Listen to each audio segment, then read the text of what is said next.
Autostore à Larby vous présente Mécamag.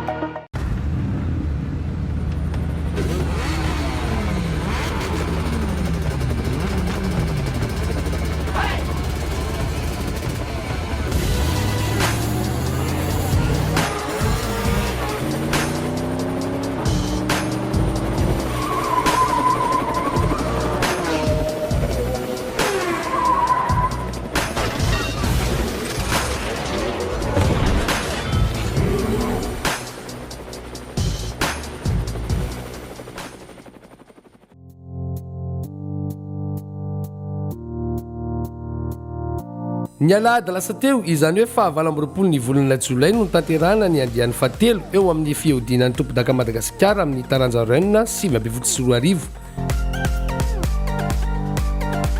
Takany mazatra dia tetsy amin'ny bataka arivony mamy no nitanterahana izany.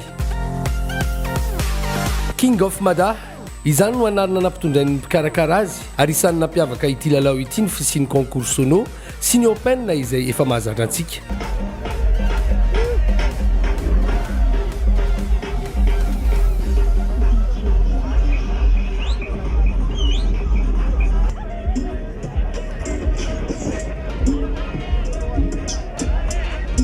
Sarana ni Michael.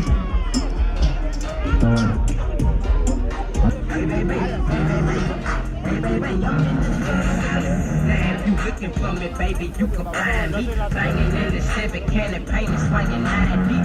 Sing Cross Street with my people right behind me. I showed them my chain, now she hiding where you now they hide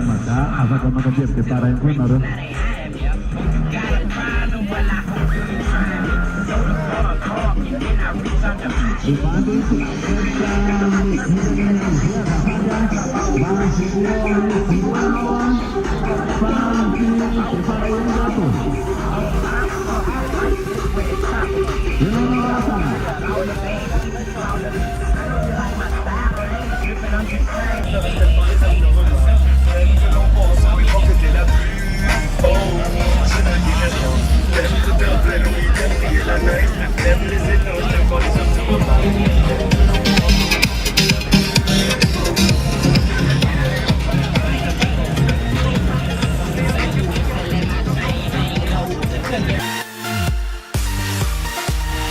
Marobe ireo mpandray anjara tamin'ity andian'ny fahatelo ity.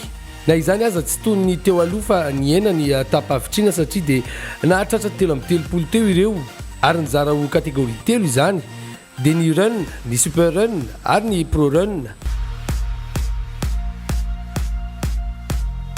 Nisa nefa ireo mpanamory izay tsy maintsy nandao ny lalao izany hoe nanao abandon noho ny olona mekanika maro samihafa, anisan'izany Tojo, Tony, Vaza ary Marcelin.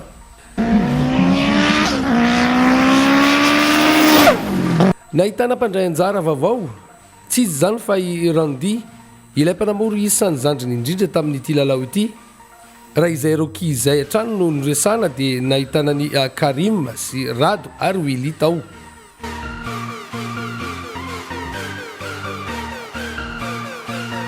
Tsy nova ny fizotry lalao fa dia samy nanao 5 passage avokoa ny rehetra ary ny cumul de temps no niraisina ka nanaovana ny qualification ny phase finale.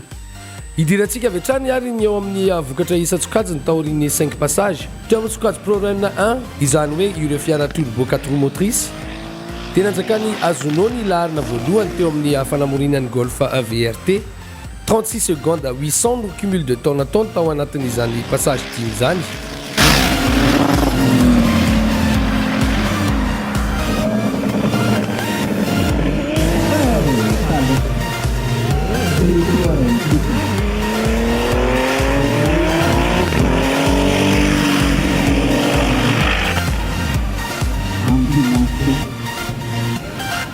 Naranio izay vao amin'ny club Ama ary nanamony ny Kosovar Faramanaviny teo amin'ny laharina faharoa 41 secondes 740 no vitany tamin'ny 5 passage.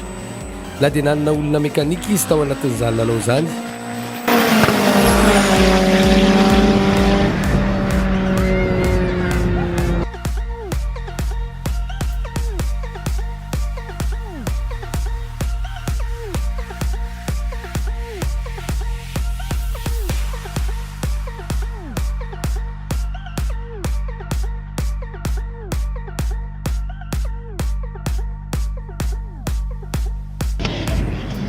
teo amin'ny prorun de course izany hoe ireo fiara de motrice turbo manana cylindre mihoatra ny 2,8 litre dia notarihany Alexandre izay nanamorony Toyota Supra avy eo amin'ny club ACCT ary 45 secondes 450 no fitabaran'ny fotoana vitany tamin'izany.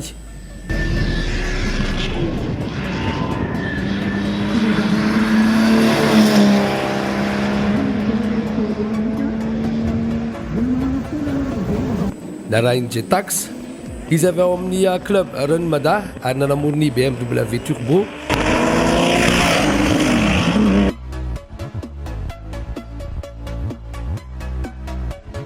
Teo amin'ny Pro Run 3 dia tokana ihany ny mpandray anjara, tsy izy zany fa ny team 110 Karim nanamorony BMW E46 51 secondes 920 no nataony tao anatin'ny 5 passage.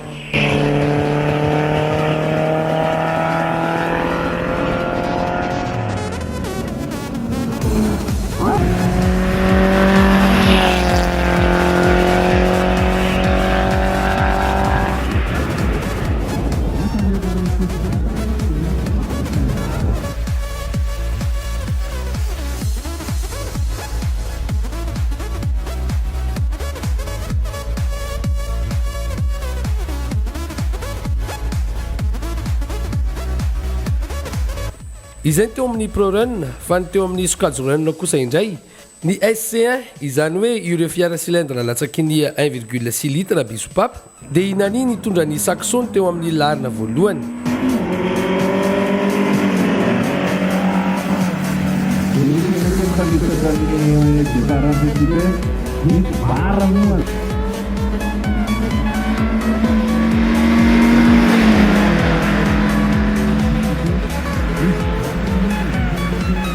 Narahiny Jerry izay avy ao amin'ny club Renmada ary nitondra ny Citroën AX no teo amin'ny larina faharoa.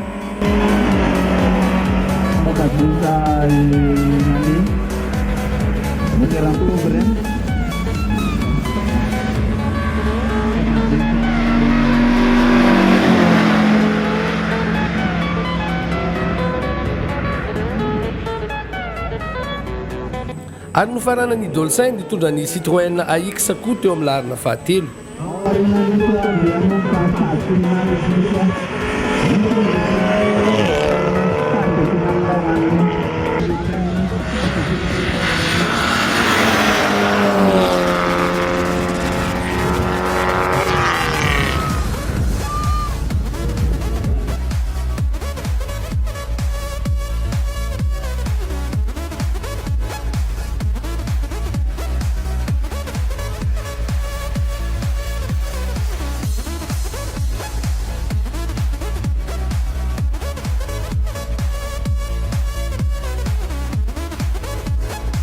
Teo amin'ny Sokajy SC2 kosa indray dia Irina izay nanamorony Peugeot 205 no teo amin'ny larina voalohany.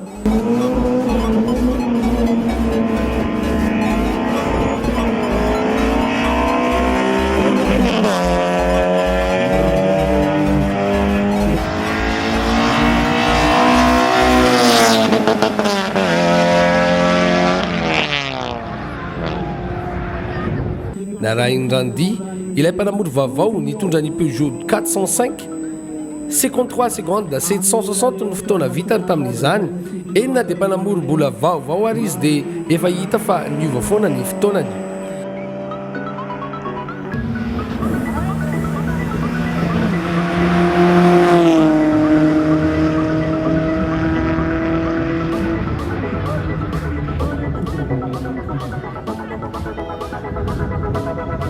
Androany zany première participation quoi dia mbola expérience ny tena alaina aloha no sady moteur mbola kelikely dia mbola pour débuter zany igny fa nafinaritra tsara ny course dia satisfait tsara ny résultat androany. Voalohany andrany anjara ny tsara ny concurrent tsy nisy différence be zany satria amin'ny catégorie zany nahazo deuxième place amin'ny SC2.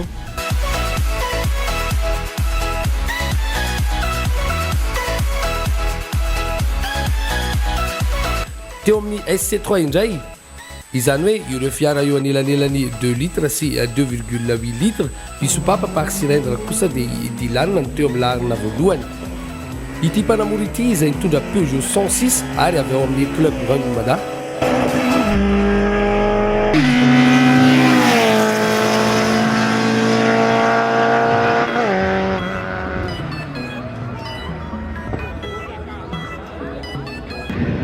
Narahin'ny Rina avy ao amin'ny club Ama nitondra ny Super 5 S16 teo amin'ny larina faharoa.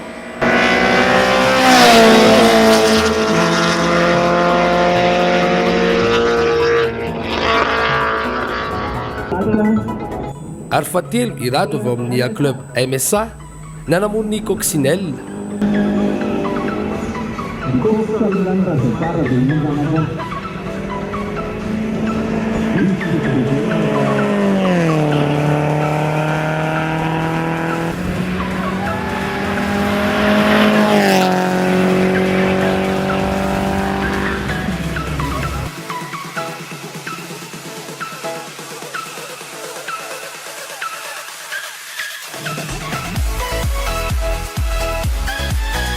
Teo amin'ny sokajy SC4 izany hoe ireo fiara cylindre latsaky ny 1,6 litre ary multisoupape na ireny antsointsika hoe 16 soupape ireny dia isitraka nanamoro ny Honda Civic ny teo amin'ny larina voalohany.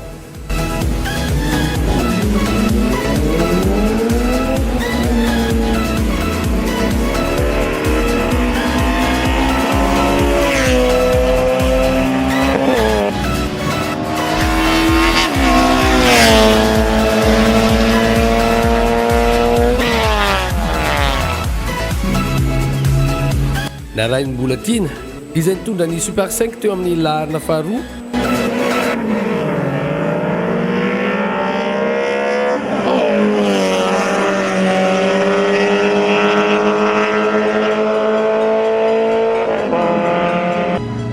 Ary Stéphanie ilay vavitokana no teo amin'ny larina fahatelo.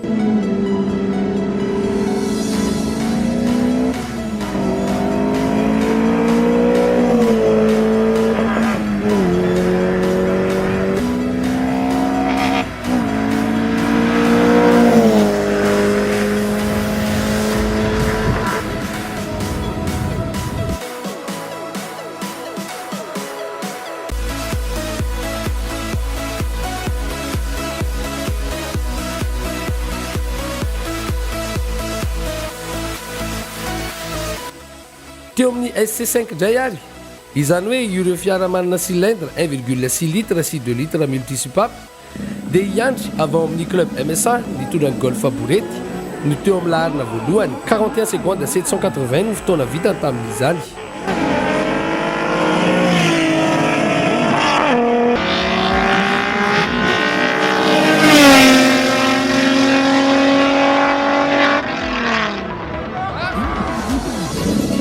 Narahin'ny Rija izay nitondra Peugeot 205 V6 no nanaraka ny andro teo amin'ny larina faharoa.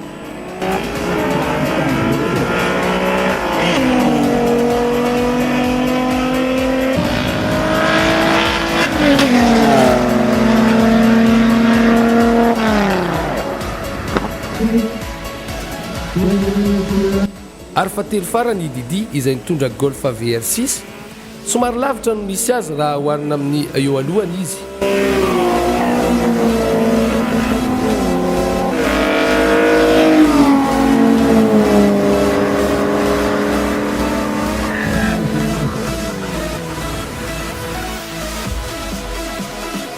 Izay no vokatra teo amin'ny isa-tsokajiny.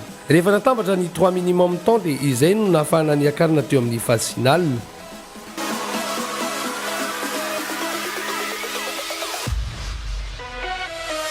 Andeha ho jerevantsika ireo lalao teo amin'ny izay phase finale izay.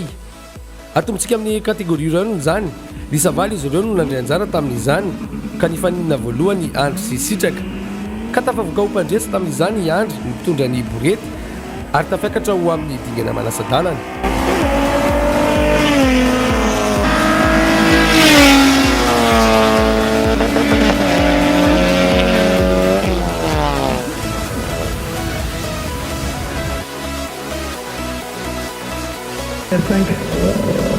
Riza sy Bolatina kosa niady faharoa manaraka ka tafavoaka hiakatra amin'ny demi-finale i Rija ilay nitondra Peugeot 205 V6. Catégorie run zany reto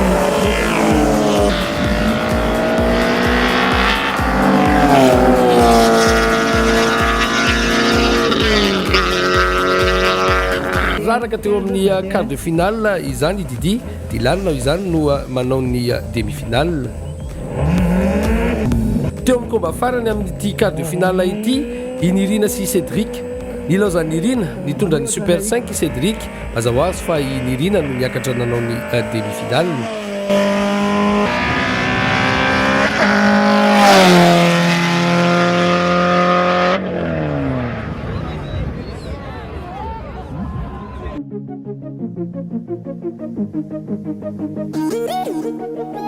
Idirantsika avy hatrany ny teo amin'ny demi-finale. Ny fandona voalohany tao i Andry sy Dylan niady ny lalao ka tafavoaka ho mpandresy tamin'izany ilay borety. Izy izany no hiakatra amin'ny digana famaranana.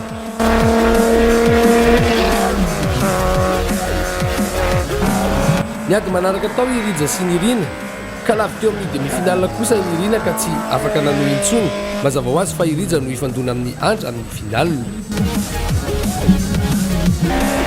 Niady ny 3e place kosa i Dylan sy Nirina. Tsy nanaiky Dylan fa norobahany izany larina fahatelo zany.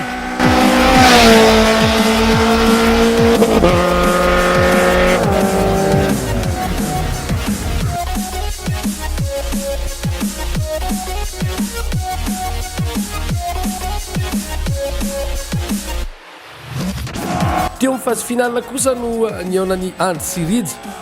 Orakoraka ny an'ny mpijery, lasa ny Andry nitondra ny gol faborety ny amboara ho an'ity squadron ity.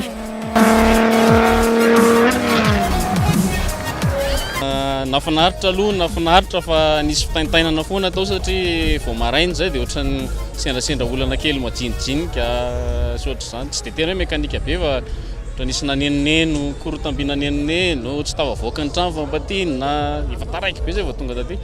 Dia ny ekipa anay anankiray ampanina nisy casse moteur vao maraina dia efa nisy stress foana zany teo hoe ahoana ty sosana atry anaraka an'iny koa dia natao ohatra fa vita ihany le izy soran'Andriamanitra, sorana ny mpikarakara, ny club Real Madrid sy ny Bataka sy ny sponsor mobile sy ny Kalana.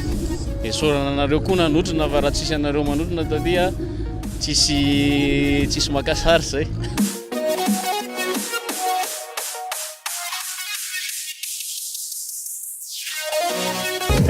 Avy hatrany dia hojerevantsika ny teo amin'ny Super Run. Nisavaly ihany koa ireo ka nifandona voalohany i Rolando sy Andersen. Niady be ny lalao satria 300e de seconde no nandaozany Rolando azy. Hiatrika ny dingana manasa-dalana izany i Rolando.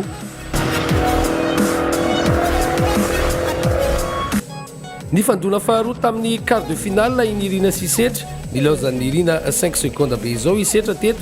Mahazava ho azy zany fa dia tafakatra eo amin'ny digana manaraka i Nirina.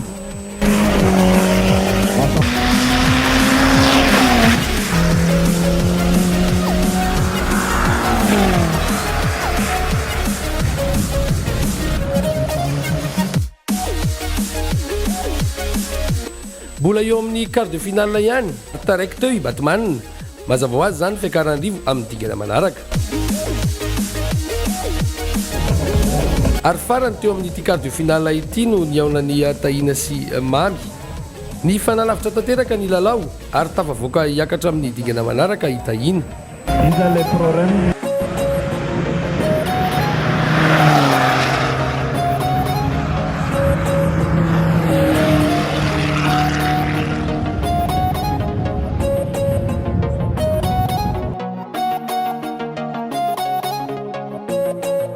Eo amin'ny lalao manasa-dalana kosa indray dia nafana ny lalao satria niaona voalohany tamin'izany Rolando sy Rivo.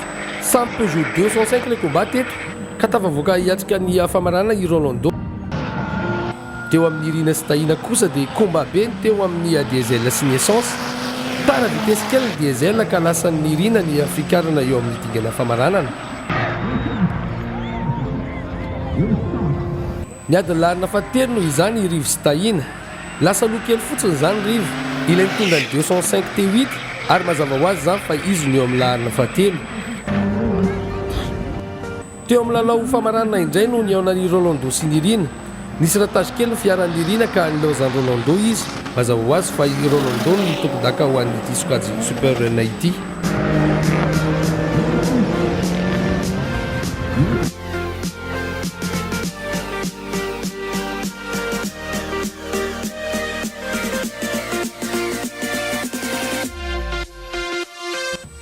Raha ny lalao teo amin'ny sokajy Pro Run kosa indray ary, dimy izy ireo no nanao ny quart de finale satria misy ny tsy nandray anjara ka niaona voalohany Azuno sy Karim.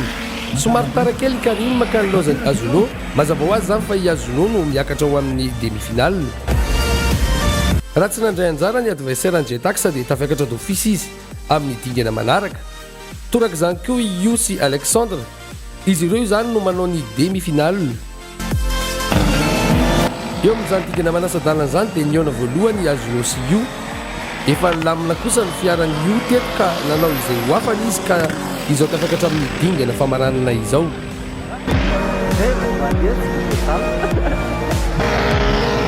Teo amin'ny Jetax sy Alexandre indray dia nilaozany Jetax 5 seconde be izao i Alexandre. Mazava ho azy fa manao ny dingana famaranana ny Jetax sy Yu.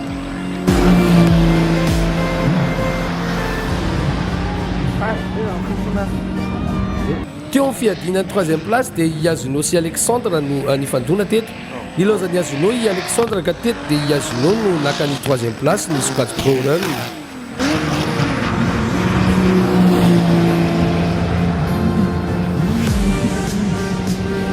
Tsy dia nampoizina aloha fa nieritreritra ny mba azo victoire mihitsy androany ny lana tany an-trano fa nisy problème izay dia tena tsy voavaha mihitsy ilay izy hatramin'ny farany. Dia iny nitsy ana demi-finale iny tsy miditra le deuxième dia départ hitanareo teo iny moa zany départ première dia tsy miditra le deuxième dia lasa foana le adversaire. Fa rehefa sendra ny enjana moa zany dia vita ianao fa tamin'ile mbola maivamaivana mba afaka ihany. Zay ny androany. Nafana ny lalao tamin'ny grand finale satria dia samy enjana no tafiakatra. Jetax sy Yu samy nanao izay ho afany izy ny rahalahy ka very teo amin'ny 250 mètres i Jetax. Yu zany no nibatany amboara amin'ny sokajy Pro Run tamin'ny ity andiany fatelo ity. Be problème be tamin'ny maraina dia niezaka nandamina azy tsy kelikely teo. Ny eo rehefa nainga mipitika tamin'ny maraina dia nibricolena teo izy dia sotran'Andriamanitra fa nilamina izy tamin'ny hariva teo dia zao résultat tsara zao. L'organisation mahafa-po sady le club Real Madama hoe manana trakefa tsara mandamina tsara. Isorana ny club, isorana koa ny officiel rehetrarehetra fa milamina tsara ara-dalàna tsara daholo. Afa-po tanteraka ny mpilalao rehetra na izany aza na tsy aribanga ihany izy ireo satria dia nilaozany namana iray izay champion titre tamin'ity taona ity. Raha ny meilleur temps hatreto aloha dia mbola tsy maty ny 11 seconde à 20 izay nataony John Lelita. Noho izany dia mbola izany temps izany no nipetraka ho record amin'izao.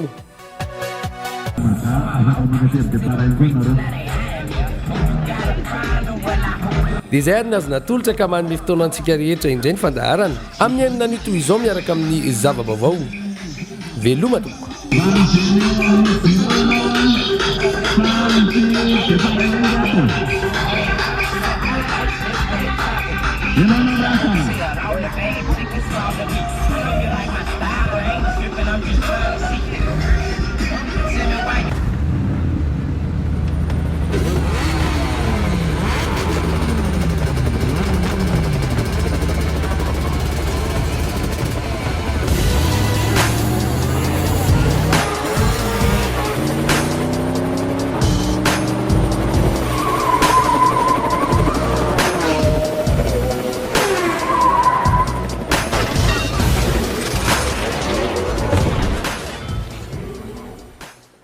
ID Moteurs sur la route 10 vous a présenté Mekamag.